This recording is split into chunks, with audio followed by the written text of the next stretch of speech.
आप देख रहे हैं हमारी खास पेशकश और आपके साथ मैं हूं पूजा।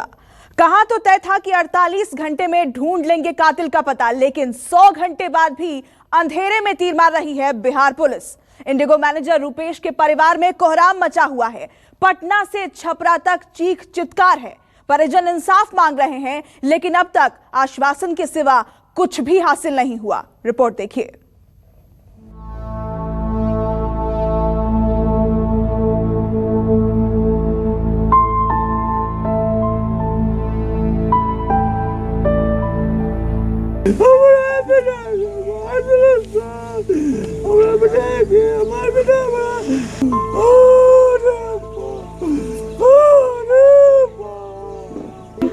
हमको न्याय चाहिए, हमको न्याय चाहिए सरकार से। सीबीआई जांच कीजिए, हमको न्याय चाहिए।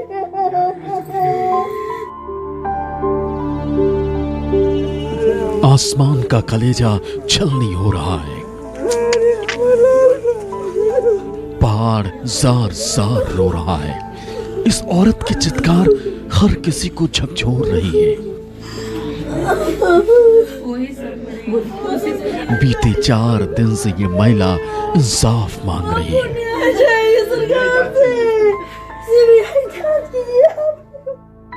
समाज और सरकार से एक ही सवाल कर रही है कि आखिर उसके पति ने किसका क्या बिगाड़ा था। रुपेश का कसूर क्या था? रुपेश को किसने मारा, क्यों मार डाला? आखिर 4 दिनों से पुलिस कर क्या रही है? आखिर किस बिल में छुप गया है रुपेश का हत्यारा? हमको न्याय चाहिए, हमको न्याय चाहिए सरकार से। सीबीआई जांच कीजिए, हमको न्याय चाहिए। न्याय चाहिए। मेरा तमाशा मत बनाइए, डेली डेली आके हमसे पूछ के क्या हुआ कहते हुए। प्लीज तमाशा नहीं चाहिए हमको। इंडिगो एयरलाइंस पटना एयरपोर्ट के स्टेशन मैनेजर रुपेश सिंह की हत्या के 4 दिन बीत चुके हैं, लेकिन पुलिस के हाथ खाली हैं। अधिकारियों की बैठक में सीएम नीतीश कुमार ने दावा किया था कि रुपेश के हत्यारे बच नहीं पाएंगे, चाहे वो किसी भी सुरंग में क्यों ना छिपा हो। 48 घंटे के भीतर दबोच लिया जाएगा। अब वो डेडलाइन भी बीत चुकी है। 4 दिन हो गया, क्या मिला हमको? 12 जनवरी की शाम 7:15 बजे, जब पटना शहर लोगों की भीड़ भाड़ से गुलजार था, बाइक सवार अपराधियों ने रुपेश को उनके घर के पास ही मार डाला। एयरपोर्ट से ही अपराधी उनकी कार का पीछा कर रहे थे, लेकिन रुपेश शायद उनके नापाक मंसूबों को समझ नहीं पाए। हमेशा की तरह घर के पास कार रोकी, लेकिन जैसे ही गाड़ी का दरवाजा खोला, अपराधियों ने उन पर गोलियों की बौछार कर दी।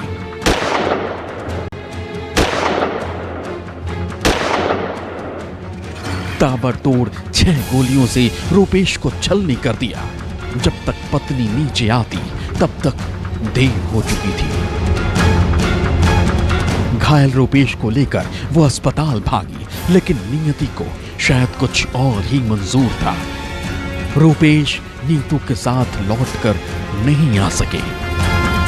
आवाज आपने सुना, उस वक्त क्या हुआ? आप नीचे गई थी? नीचे गए थे।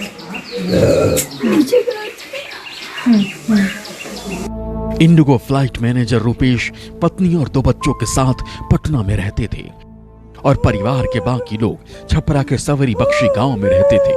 लेकिन इस रुपेश के जाने के बाद अब उनकी पत्नी भी गांव आ गई है।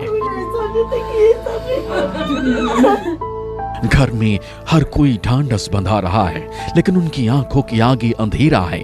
पूछ रही हैं कि इन बच्चों का भविष्य क्या होगा, कौन सुरक्षा देगा? सब कुछ तो लुट चुका है। लूट गए हम लोग, ये सब कैसे सेफ रहेगा?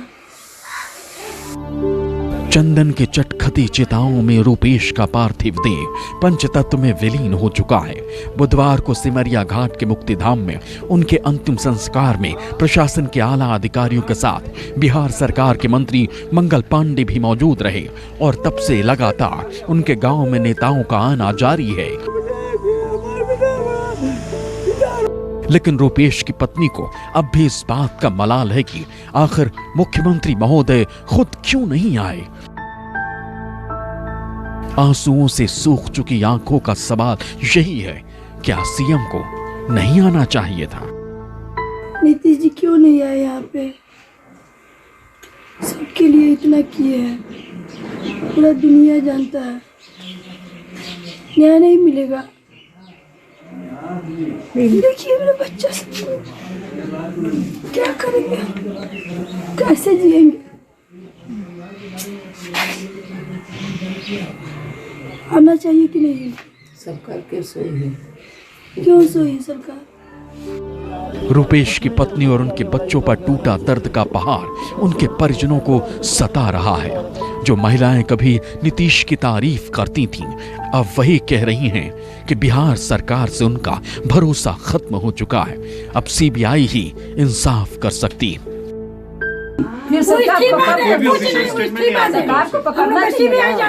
कहा था कि 48 घंटा में हर हाल में अपराधी को गिरफ्तार किया जाएगा, उसको कभी सजा दिया जाएगा। लेकिन अभी तक पटना पुलिस, बिहार पुलिस इस मामला में कहीं भी कोई गुत्थी को सुलझा नहीं पाया, किसी अपराधी को गिरफ्तार नहीं कर पाया। गिरफ्तारी उससे नहीं हो रहा है तो इस मामला को सीबीआई को देना चाहिए, सीएम साहब को।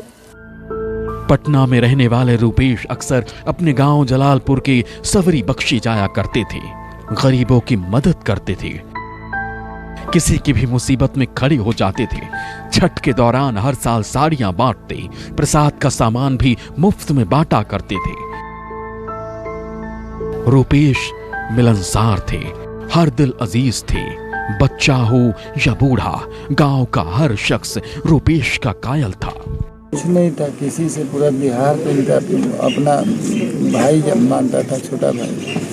IAS IPS नेता मंत्री सब लोग, गांव समाज सब लोग इनको अपना छोटा भाई के समान, बड़ा भाई के समान मानता था, लड़का के समान मानता था। छठ पूजा में आए थे, वो अपना वो साड़ी कंबल वम्बल बांटते हैं छठ व्रती लोग को, हर साल उनका ही था। साड़ी कंबल नारियल सब बांटते हैं छठ व्रती लोग को। तो आए थे, फिर एक दो बार दोबारा इधर भी आए थे। रूपेश के पिता अपने बेटे की हत्या को बर्दाश्त नहीं कर पा रहे थे। भाई के लिए सदमा बहुत बड़ा है। सबकी चिंता यही है कि आखिर पहाड़ सी जिंदगी कैसे काटेगी रूपेश की पत्नी। 2 मासूम बच्चों का भविष्य कौन संवारेगा? उनके बीवी है, बच्चे हैं, 2 बच्चे हैं। तो उनके बीवी के बच्चे के जीवन यापन के लिए रूपेश सिंह समाज के बेटा थे, समाज के लोग थे। सीएम साहब भी रूपेश सिंह को जानते हैं, ऐसी बात नहीं है। बिहार पुलिस अब भी अंधेरे में तीर मार रही है। कभी हत्या के गाजीपुर कनेक्शन होने की बात कहती है, तो कभी किसी भूरी आंख वाली लड़की की थ्योरी कर रही है। रूपेश कांड की जांच कर रही है SIT अब इलेक्ट्रॉनिक सर्विलांस का सहारा ले रही है।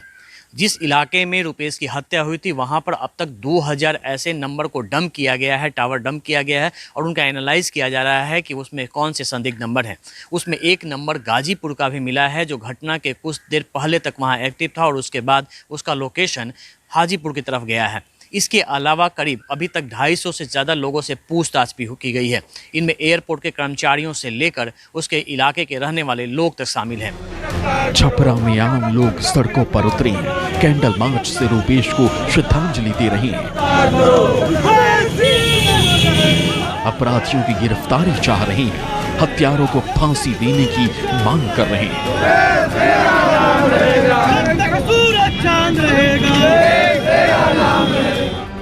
रूपेश की हत्या ने न सिर्फ पटना पुलिस को कटघरे में खड़ा किया है, बल्कि बिहार की नीतीश सरकार का इकबाल भी सवालों के घेरे में ला दिया है।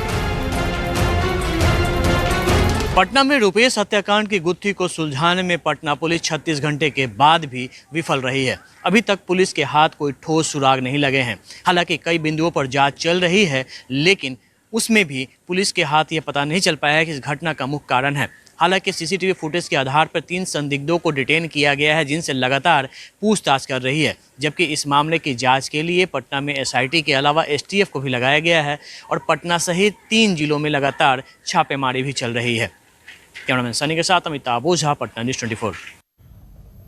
तो क्या सीएम से सवाल पूछना गुनाह है? आखिर मीडिया सत्ता से सवाल नहीं करेगी तो फिर किससे करेगी? लेकिन बिहार के मुख्यमंत्री को शायद सवाल अच्छे नहीं लगते। सरकार पर उठी हर उंगली उन्हें सियासी साजिश नजर आ रही है। आप किसके समर्थक हैं? मैं आपको डायरेक्ट पूछ रहा हूं। एक सवाल से उबल गए, मीडिया पर ही भड़क गए, आग बबूला हो गए, आपा खो बैठे सीएम नीतीश कुमार। ये भी पूछ बैठे कि आप किसके समर्थक हैं? और आप किसके समर्थक हैं? मैं आपको डायरेक्ट पूछ रहा हूं। तो क्या 15 साल सत्ता में रहने के बाद भी बिहार के मुख्यमंत्री को यह पता नहीं चला कि पत्रकार किसी के समर्थक या विरोधी नहीं होते? वो तो जनता और सरकार के बीच की कड़ी होते हैं। पब्लिक की पीड़ा शासन तक पहुंचाते हैं, जनता की दुश्वारियों को उजागर करते हैं। एक इंसान के नाते तो उनका झुकाव होता भी है, तो उसी की तरफ जिधर सत्ता झांकना छोड़ देती है। उसी के समर्थक होते हैं पत्रकार, जिससे नेताजी वोट लेकर भूल जाते हैं। सत्ता का सिंहासन मिलते ही खुद के खुदा जैसा होने का घमंड पाल लेते हैं। तभी तो सवाल एक इंसाफ का था, लेकिन उनकी जुबान से वही निकली सियासत, वही सियासत जिसकी सीढ़ियों पर चढ़कर सीएम बने और 15 साल से फेविकॉल की तरह चिपके। आप किसके समर्थक हैं? मैं आपको डायरेक्ट पूछ रहा हूं। आप जो जिनको राज मिला 15 साल तक, पति पत्नी के राज में जितना अपराध होता रहा, आप उसको क्यों नहीं हाईलाइट करते हैं? Indigo flight manager Rupesh Singh की हत्या के 4 दिन बाद भी पुलिस के हाथ खाली हैं। ऐसे में कोई भी संवेदनशील शख्स इस सवाल को कैसे छोड़ सकता है? लेकिन सीएम नीतीश कुमार को यह सवाल फालतू लग गया, जवाब दिया नहीं गया तो पत्रकार पर ही उंगली उठा दी। ये इशारा भी देने लगे कि सवाल पूछने वाले का रिश्ता उसी पार्टी से है जिसे जनता ने बिहार में पार्टी नंबर 1 बना दिया, और उनकी खुद की पार्टी तीसरे पायदान पर आ गई। पहले क्या होता था, हम आप ही से पूछते हैं। क्या था 2005 के पहले? क्या था? कितना हिंसा, कितना अपराध, किस तरह से होता था? नीतीश कुमार बार बार 15 साल पहले का इतिहास बता रहे हैं। ये याद दिला रहे हैं कि तब बिहार में कैसा खौफ हुआ करता था। लेकिन जनाब, अगर हालात बेहतर ही रहे होते तो आपको भला जनता क्यों चुनती? उसी सरकार को बरकरार क्यों नहीं रखती? आपको तो चुना ही इसीलिए गया था कि आप उस अंधेरे को दूर करेंगे, लेकिन उजाला तो आपके राज में सपना ही बनकर रह गए। पूरे देश का हर साल का फिगर प्रकाशित होता है अपराध के आंकड़े का। बिहार अपराध के मामलों में 23वें नंबर पर है। आंकड़ों की बाजीगरी में माहिर सीएम नीतीश कुमार ने बिहार को अपराध मुक्त राज्यों का सिरमौर बता दिया, लेकिन ये बताना भूल गए कि पिछले 1 महीने के भीतर बिहार में हत्या और रेप के 50 से ज्यादा वारदात सामने आ चुके हैं। राजधानी पटना में रुपेश की हत्या भी इसी फहरिस्त का हिस्सा है। बेशक सीएम ये मान सकते हैं कि मीडिया कर्मी निष्पक्ष नहीं है, ये आरोप भी लगा सकते हैं कि वो किसी पार्टी की तरफ से उकसाए गए हैं, लेकिन जिसका सब कुछ लुट गया उसके सवालों का क्या जवाब देंगे? रुपेश की पत्नी को क्या कहेंगे? सुरक्षा चाहिए, आगे का मेरा बच्चा सबको भविष्य चाहिए। और क्या कहा, जाना था, लूट गया हम लोग। ये सब कैसे सेफ रहेगा? कौन देगा हमको? इस औरत के सवाल का क्या जवाब देंगे सीएम नीतीश कुमार? क्या इनकी उम्मीदों का दिया फिर से जल पाएगा? हमको न्याय चाहिए सरकार से। मीडिया कर्मियों पर भड़कने वाले सीएम नीतीश भला इस भाई को क्या जवाब देंगे जो इन्हीं की पार्टी जेडीयू के नेता है? सीएम की तरह ही लालू यादव के 15 साल के राज की याद दिलाकर पार्टी के लिए वोट मांगते थे। अब कह रहे हैं दोनों में कोई फर्क नहीं, अलबत्ता पिछले से भी बदतर है। इन 15 साल में सेम स्थिति हो गया, उससे बद से बदतर हो गया है। अभी हम लोग पूरा बिहार असुरक्षित है। मीडिया पर नीतीश कुमार के गुस्से से विपक्षी दल भी हमलावर उठी। पहले क्या होता था हम आप ही से पूछते हैं। कांग्रेस और आरजेडी इसे नीतीश कुमार की झल्लाहट करार दे रही है। आदरणीय मुख्यमंत्री जी, सवालों से भागिए नहीं। आपकी झल्लाहट ये बता रही है कि आप जबरदस्ती के मुख्यमंत्री बना दिए गए हैं। बिहार में अपराध चरम पर है, अपराध की सुनामी आ गई है, अपराधियों का मनोबल बढ़ा हुआ है। और जब पत्रकार सवाल कर रहे हैं तो आप पत्रकारों पर ही अपनी खीस निकाल रहे हैं। आपके घर के 1 किलोमीटर के अंदर में इंडिगो के मैनेजर को मार दिया, तो क्या यह साबित नहीं होता है कि बिहार में लॉ एंड ऑर्डर खत्म हो गया है? तो इस पर अगर मुख्यमंत्री झुंझला रहे हैं, मैं समझता हूँ झुंझलाने के बजाय उन्हें अपने एडमिनिस्ट्रेशन को ठीक करना चाहिए। बीजेपी के नेता भी रुपेश की हत्या से आहत है, लेकिन हत्यारे कब पकड़े जाएंगे, इसका जवाब ना नीतीश कुमार के पास है, ना ही पुलिस के पास। पूर्व उप मुख्यमंत्री सुशील मोदी भी छपरा जाकर पीड़ित परिवार को सांत्वना तो दे आए, लेकिन उनकी जुबान से भी सियासत नहीं। सीएम नीतीश कुमार की तरह उन्हें भी अचानक 15 साल पुराना लालू राज याद आ गया। सब लोग मरमाहत हैं और इतना हरदिल अजीज आदमी, इतना मिलनसार व्यक्ति और इतनी कम उम्र में जितनी लोकप्रियता उसने हासिल की थी, मैं उसकी कल्पना भी नहीं कर सकता। 2 दिन पहले बिहार बीजेपी के एक और बड़े नेता और महाराजगंज से सांसद जनार्दन सिग्रीवाल भी पीड़ित परिवार को सांत्वना देने पहुंचे। सिग्रीवाल ने इशारों में नीतीश कुमार पर सवाल उठाए तो लगे हाथ रुपेश के हत्यारों को बीच सड़क पर गोलियों से भून देने की मांग कर डाली। मैं तो कहूंगा कि उन लोगों को भी इसी तरीका से सरेआम, भले अपने यहाँ कानून उसमें क्या सहयोग कर रहा है नहीं, लेकिन सरेआम वैसे अपराधियों को जब सही अपराधी पकड़े जाएं तो चौक चौराहे पर भी उसको टांग करके गोली से भूंज देना चाहिए। जनार्दन सिग्रीवाल ये भूल जाते हैं कि वो बिहार की सत्ता के हिस्सेदार हैं, एक जिम्मेदार नागरिक है, पार्टी के वरिष्ठ सांसद हैं, लेकिन बयान ऐसे दे रहे हैं मानो विपक्ष के नेता, गैर जिम्मेदार भी। हालांकि ये बात नीतीश कुमार को भी भली भांति मालूम है कि बीजेपी अब उन्हें बैकफुट पर देखकर ही खुश रहती है, लेकिन इस सियासत से क्या रुपेश और उनकी पत्नी को इंसाफ मिल जाएगा? आपको न्याय चाहिए सरकार से। सौरभ कुमार के साथ अमिताभ ओझा, पटना, न्यूज़ 24। नमस्कार, मैं हूं मानक गुप्ता। अगर आपको हमारा ये वीडियो पसंद आया हो तो इसे लाइक और शेयर जरूर करें, और हाँ, हमें सब्सक्राइब और फॉलो करना ना भूलें ताकि आप देश और दुनिया की कोई खबर मिस ना करें।